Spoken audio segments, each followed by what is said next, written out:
Hi, this is Audrey, and this is a lecture on coping with the pandemic that I put together. So first, I just want to talk about what do I want to explore in these 15 minutes. And one is this question of whether or not the pandemic is a trauma. So I'll get to that pretty quick. And also talking about how we cope with an event that has no clear end date, which I think is probably the most daunting part for everyone. And also, how do you develop perspective when you're in the middle of a crisis? Because perspective is one of those things that I wish I could bottle up and sell to people as a counselor because it's hard when you're in it to really understand what it might be like in the future when you're beyond whatever it is that's really hard at that time. And then the last thing I want to explore is like what can we learn from this? Is there a silver lining? So I found this online. Most of what I'm going to share is stuff that I've seen online in the past month or two during the pandemic. And this is from a therapist. Her name's Jennifer. I'm certainly crediting her for this. Um, and she basically is saying that yes, the pandemic is a trauma, and I agree with her. I think it is a trauma. It's not trauma like um, a war or being raped or something, an acute event. But even like if you look, some of us are old enough to remember 9/11, that was pretty traumatic too. And this is also a trauma because our lives as we know it has kind of just stopped. And we're trying to create new ways of living with a lot of limitations. So, there is this part of our brain that's scrambling. I think what I've heard from most people is that they're really overwhelmed. A lot of people are anxious. Um, I actually saw something funny that it's actually possible to be overwhelmed and bored at the same time. So it's like sometimes we feel like we have all this free time, but we don't know how to use it. I think a lot of people are feeling kind of frozen, like lack of motivation. Um, this idea of numbness or feeling hyper vigilant, people that are really worried about the future and like also what's going on right now. So I just want to validate that yes, it is a trauma. It's some form of a trauma, and that it's okay to have all these feelings, and it's all also okay to not be particularly productive, um, even if you have a lot of time. So I mean, I'm a counselor, so I'm going to validate your feelings, and I'm just going to say that it's okay to feel what you feel. So if you feel sad, if you feel angry, those are all valid feelings during the pandemic. And I think what I've heard from some people is they feel bad about feeling the way they feel because they are still in a better situation than many other people. Because some of us still have jobs, some of us, have a house to live in that is safe. Some of us have food on the table, and other people don't. And I think the fact that we know that some people are really, really suffering, and some people, obviously, a lot of people are dying, that is really hard for people because they don't feel great themselves, but they feel bad for not feeling great. So I'm here to say it's okay to feel what you feel, and we don't have to compete about our needs. I liked this. Also got it off the internet from Adrian Hedger. Um, I think these are mental states that I have definitely experienced in a typical day during the pandemic. I definitely have experienced some anxiety, definitely some mild to severe irritation. I do also experience a lot of gratitude where I'm like, wow, I'm so lucky to still be working and to have my family and to be safe. Um, Feeling overwhelmed, big time. Feeling drained. I think a lot of people I've spoken to say they have really low energy, and maybe their sleep cycle is off. I think what we're starting to learn, or what I feel like is going on, is that we actually tend to have more energy when we're busy and when we're moving around a lot. And it's tough, you're in your house and you can only, if you have stairs, go up the stair, up and down the stairs so many times. Like we don't have that normal get up and go where you're like out and about in the world and you kind of gain energy from that. So I think a lot of people are feeling just sort of blah, losing the last shred of sanity, of frustration, and then hope is fleeting. Some days we're more hopeful than others, and a lot of confusion. I feel like that is happening as well. So I'm just validating all these feelings. They're all feelings that we've all had and that we will continue to have while we're in this situation. And it's okay to have these feelings. It's okay to have other feelings. It's okay to feel despair. I had a feeling, I think it was on Monday night. I was home. My husband was cooking dinner, and I was with my two kids. And all of a sudden, I felt really suffocated.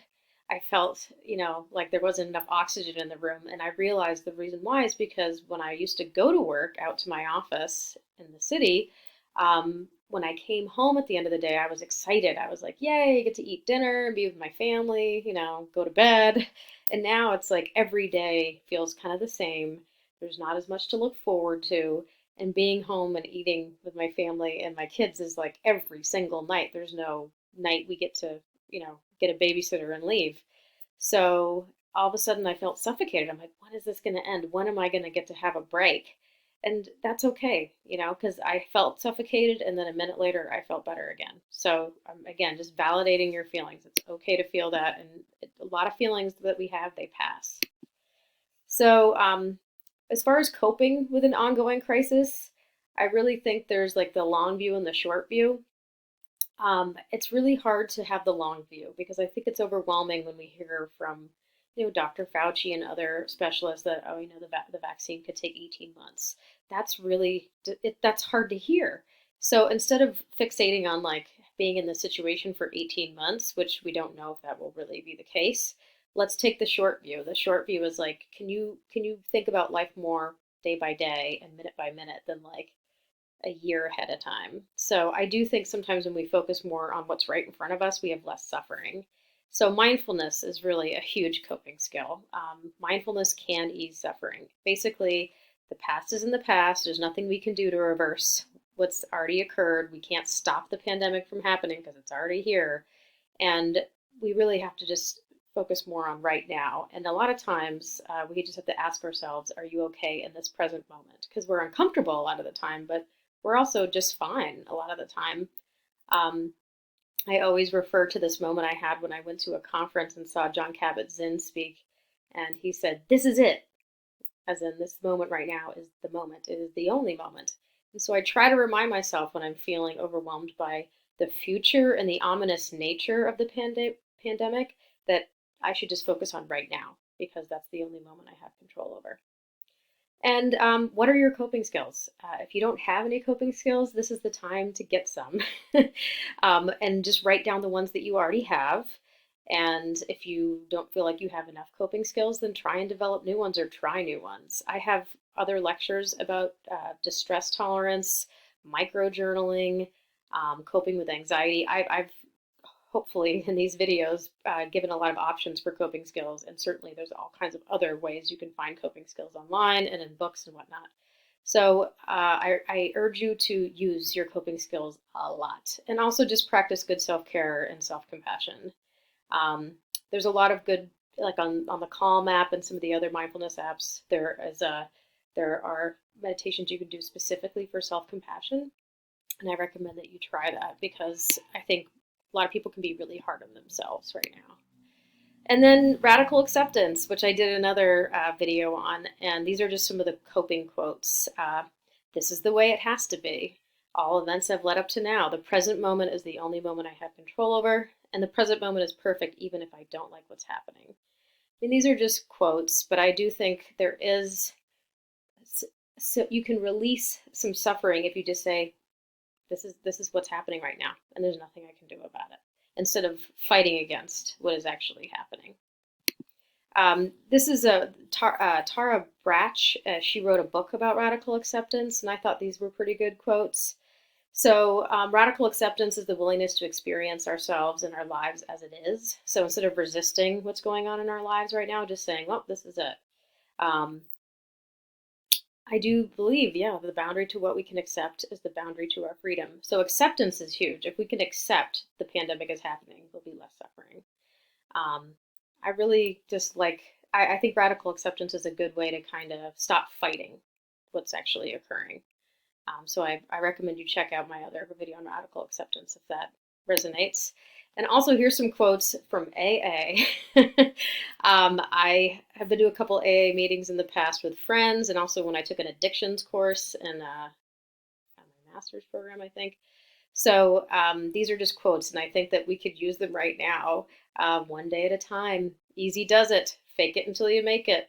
Write a gratitude list and count your blessings. Like, gratitude is huge right now. And instead of focusing on what you don't have, focus on what you do. Life on life's terms, pain is the touchstone of spiritual growth. I do actually think that a lot of the suffering that many of us are experiencing will probably lead to some sort of growth. Not for everyone, for some people it's just suffering, but for a lot of us that are in a decent situation to begin with, we can learn from this. And this too shall pass. I mean, that, I'm sure you've heard that saying before, but I mean, this can't last forever. We're not going to live our entire lives in a pandemic. We're going to live the next year or so in a pandemic. So just keeping that in mind. I just like quotes in general because sometimes they give you perspective. I don't know if you've seen this picture online, but I love it. I don't even know what the hell it is. It's very bizarre, but a lot of people have been like reenacting paintings, which I think is super cool. It's like we have time in our hand, why not do this stuff? So obviously the top is some sort of painting and then is a family reenacting in the bottom. I do feel like this is my life most days, the bottom picture. I have two kids. My brother's kid is here now because his daycare shut down. So we have three kids here, and we have a cat who's quite rowdy, it turns out. We got a kitten for the pandemic. It's very cute, but just, you know, scratching up the whole damn place. So, it feels chaotic. I feel like every day is just like a big whirlwind of chaos. But in a way, I'm also like trying to embrace that chaos. Um, and so I think most people, at least who are in quarantine with a bunch of people, this is what life is like, and you kind of have to embrace it because otherwise you'll just kind of probably drive yourself crazy. Um, there was an article in Psychology Today I wanted to share real quick. It's about concentrating when you're working from home. This is kind of more on the coping skills thing. So one of the number one things I've heard from people is just that they're experiencing poor motivation, that they're really struggling to keep focused. Everyone is there. One of the things they say that I really like in this article is that people, the third one, consider not attempting to work at 100%, 60% might be more realistic. I think that's really wise. We can't expect ourselves to be as efficient as we were before this because it's distracting to be at home. It's nice to be at home in the sense you can go downstairs and grab a coffee, but at work, it's like you have that separation, and that separation is really helpful for some people. So also, I like the one where they talk about cues. We don't have our usual cues that help us concentrate. We also don't have our usual rewards. Um, I think that a lot of our incentives for doing things is rewards, like, oh, I'm going to go grab a coffee and get a nice latte. You can't do that anymore. So there's very few incentives. Also, like the weekend is a tough one. I talk about this with my mom friends. Like, we're used to like the weekend, we can maybe go out one night or go out to dinner, and now it's like the weekend's just 2 more days. So it is really hard to work from home. And I just want to validate that. And you can check out this article if you want to hear more. In the last couple slides, these are just tips from the CDC. They say to take breaks. They say to check in with your loved ones, make sure you're communicating and like helping people that you live with or friends that you know about their loneliness and feeling isolated. And take care of your body, self-care. I already said this before, but just make sure you are moving, going outside, being healthy. That's really important. And what can we learn from this? I really want to find a silver lining. I'm not sure I have found it yet, but I really want to. So one thing I was going to encourage people to do is write a letter to yourself, because I really think in 5 years or in 10 years, we're all going to be looking back at this moment and being like, wow, that was intense. So journal about it. You can either journal or micro journal. Engage in a project that you have never had time for. I have someone who's trying to learn a language. One of my clients is really getting into feminist literature and might try and write, an essay about it. Try and be creative. If you are creative, be creative. Challenge yourself, in other words. Try to find projects to keep you busy. And lastly, I really do think this is just one chapter in a long story, as in, if we're all lucky enough to live a long life, this is basically going to just be a blip in it, about a year-ish of craziness of the pandemic. I can't sell perspective, but I just want everyone to know that perspective is the ability to not just understand other people's point of view, but to know that like this is going to change. This will not be forever. And if you can keep remembering that, like you will feel completely differently than you do now in a year from now. And suffering leads to personal growth. So again, what do you want to remember about this time? Think about that. If you're going to be looking back at this for the rest of your life, try and think about what you want to remember. Thank you.